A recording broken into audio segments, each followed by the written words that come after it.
Wake up, talk sports, about my team, we all score. You ain't gonna shoot your shot, then what you grab the ball for? I just gotta ball more, I just hit the field more. Got the game unlocked like a bumper run Gilmore. Running through the haters like I'm Zeke. Look at all my homes like I'm playing for the Chiefs. In the Superdome, yeah, we playing here for keeps. Yeah, they threw a dog a bone and then I broke the leash. You can catch the smoke like you Odell Beckham. Tryna run through the man, I swear I never let him. I'm all about my guap and I swear I never settle. I'm running out the clock and you watching off the record. Yeah.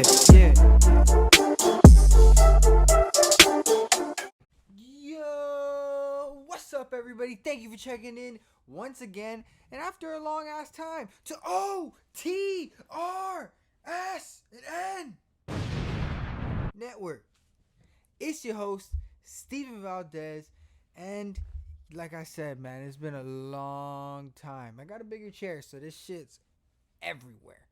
But there's hella shit that happened in sports. Honestly, like, I missed so much. Well, I didn't miss it. I was catching it all, but I missed so much in giving y'all the videos. A lot has happened. Like, just one thing off the top of my head that I know that I really wanted to talk about before was DeAndre Hopkins going to the Cardinals. There's a bunch of different shit, but that's life.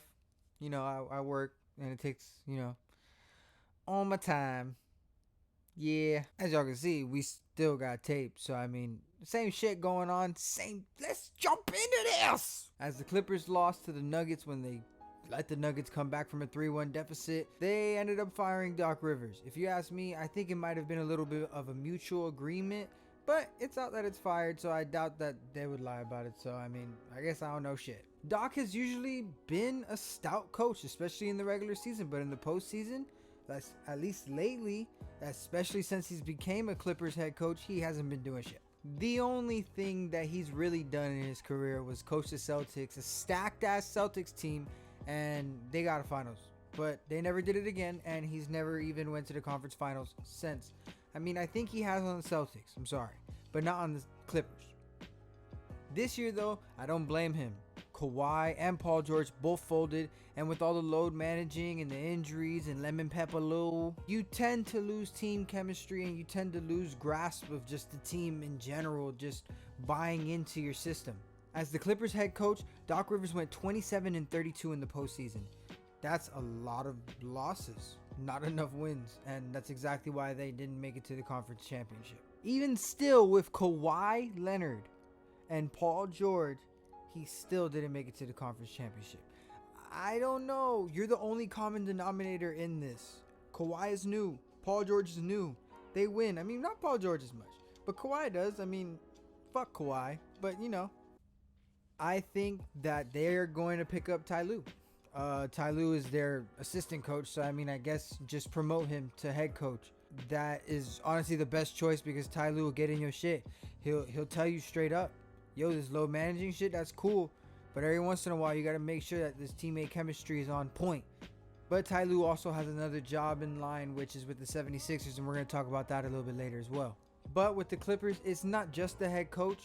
Whoever they bring in, whether it be Ty Lue, Mike D'Antoni, which I don't agree, but whatever, they still need a couple players. They're going to need a point guard who is at least serviceably okay at distributing the basketball. Not Drew Holiday. I think Derrick Rose would be okay as long as he's not wanting stupid money. And then they need a big man. Ivica Zubac just isn't cutting it, tell you the truth. I mean, if you ask me, and also Montrezl Harrell's just way too small. Like, just period. Like, he just doesn't have the body to do all that. That, I don't really know who they would pick up. That's up to them. I'm not worried about them. Fuck you, Clippers. Moving on to the next topic here, we're going to go ahead and talk about the 76ers coaching job openings. Kind of the same thing as the Clippers, but it's the 76ers. And at first when this happened, when they fired Brett Brown after an abysmal loss, I'm telling you right now, Brett Brown sucks. He's ass. He's doodle flake. Well, yeah, at first Ty Lue was the leading candidate for the job, but once Mike D'Antoni got fired or he resigned, I don't remember which one, it was resigned. But once Mike D'Antoni resigned from the Rockets job, at that point they said they wanted him. I don't think that that's going to work because they have a big body in Joel Embiid on the inside, and they have Ben Simmons who can't shoot at all, and they have no shooters. Tobias Harris is not a good enough shooter. Good enough. He is a pretty good shooter. He's not good enough. Josh Richardson is decent. Besides that, they have nobody. Who's going to shoot? I don't even know. I like Ty Lue because he really has that fierceness in him. He'll tell you, he'll get in your shit and he'll tell you straight up. Like, you got to play better. I know that he wasn't necessarily the main part of those Cavaliers teams because they had LeBron and Kyrie and Kevin Love, but he was the head coach of those teams, and that means something. And at that point, I mean, you got to reward him with another head coaching job. This is bullshit that he hasn't gotten a head coaching job since then. So, I mean, one of the two teams should get him. I don't think that Philly should even get rid of both of their star players because, to tell you the truth, I think that they could coexist with each other as long as you have spacing. As long as you get other shooters on the court, they will be able to play. It's not fucking hard. It's just you have a bunch of people who have to drive to the basket. You drafted Matisse Thybulle. Why? He's a great defender, and he's long. I understand. He's not a shooter. He can shoot the ball. Like, he'll make a couple shots. Like, obviously. He's not bad, but he's not a shooter. You need some specialists in there. JJ Redick was perfect. But the 76ers is another just stratosphere of just some bullshit. They got some shit going on. I don't even know. Next up, I was going to talk about this last, but we're not going to talk about this last because I don't want to end it on a bad note. But it's about my Cowboys.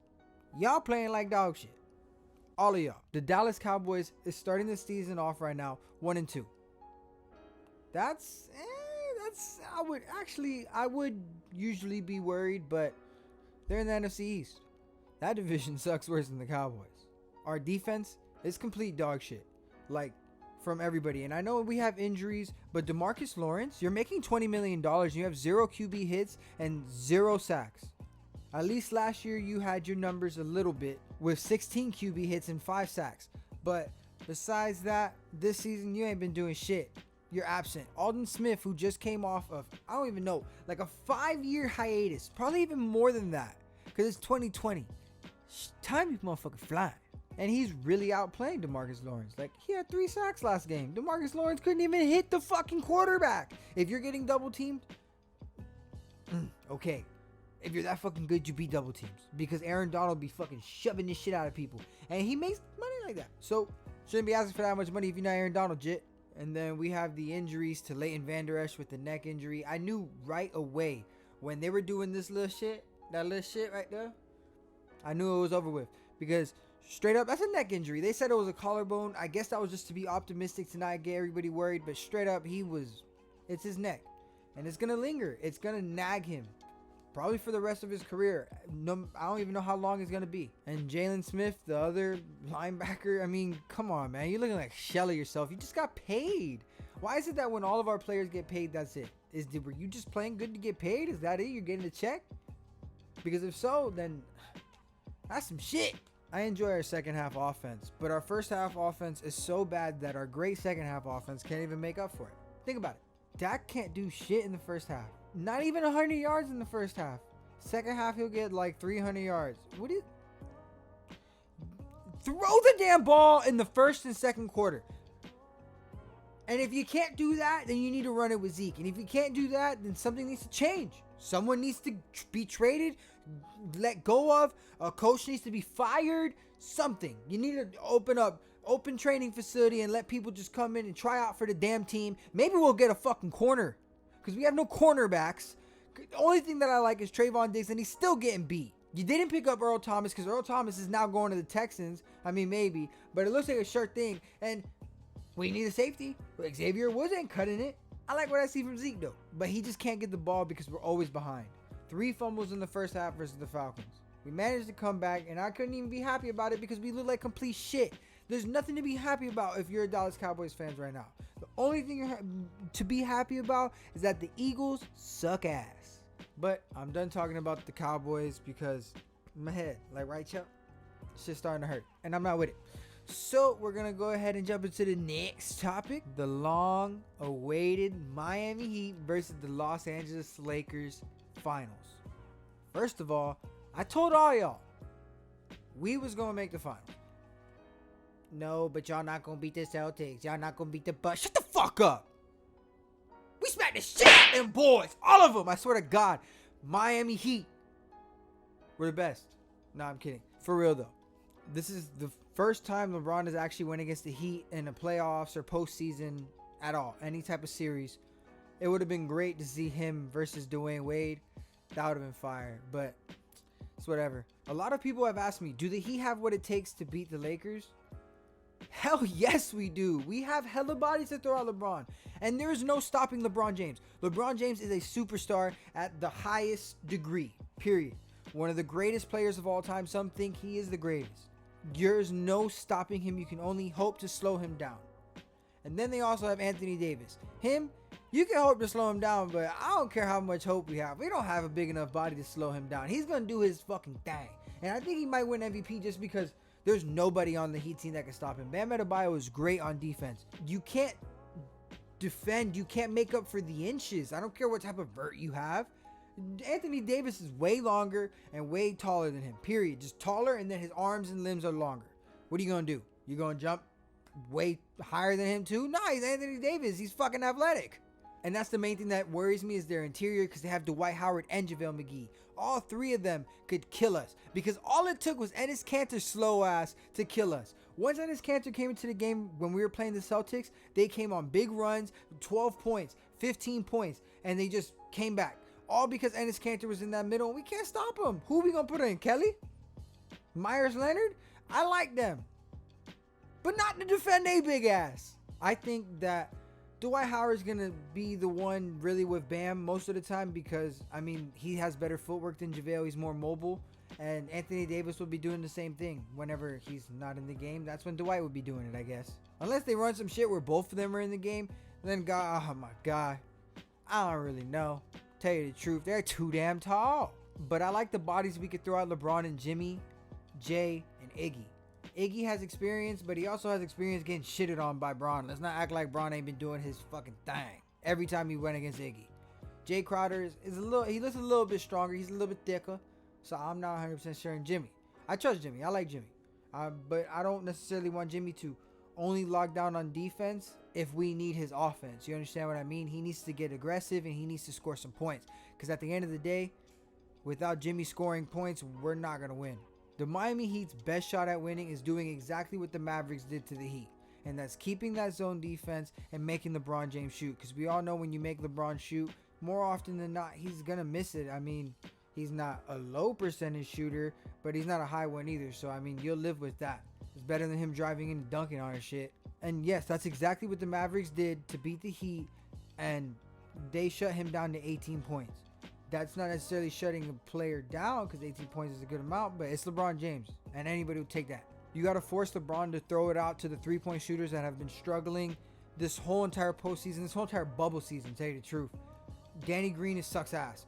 Kentavious Caldwell-Pope sucks ass. Kyle Kuzma's ugly as fuck and he sucks ass. I mean, they don't suck. They just suck right now. And I like for them to keep sucking versus the Heat. And Eric Spoelstra's just a badass coach. And I really think that he has something up his sleeve, man. Pat Riley, you already know that's how Pat Riley is everywhere. He eats like this. I think that we have enough to beat them. I think he could go 7 games. If we were to lose, I wouldn't necessarily be like, fuck, I really thought we were going to win. No, I mean, I'll just be like, well, shit, LeBron and AD did their thing. Go ahead.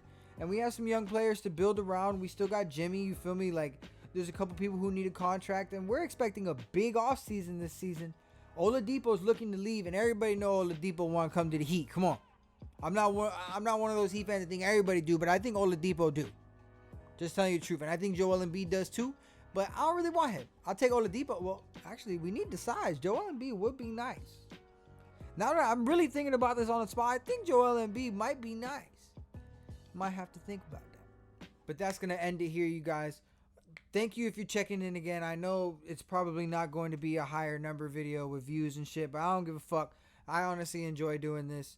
Thank you guys for checking in. Like, comment, and subscribe. Share on Facebook, Twitter, Reddit, Instagram. I don't give a fuck what you use. Do what you got to do. And like I said, ain't shit changed. Definitely not the tape.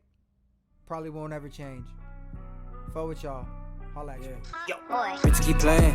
Yeah, niggas keep playing. They gun in the safe. You niggas ain't safe. Yeah, so stop all that playing. Yeah, bitches keep playing. Yeah, niggas keep playing. You bitches ain't safe. I ride in a Wraith. Yeah.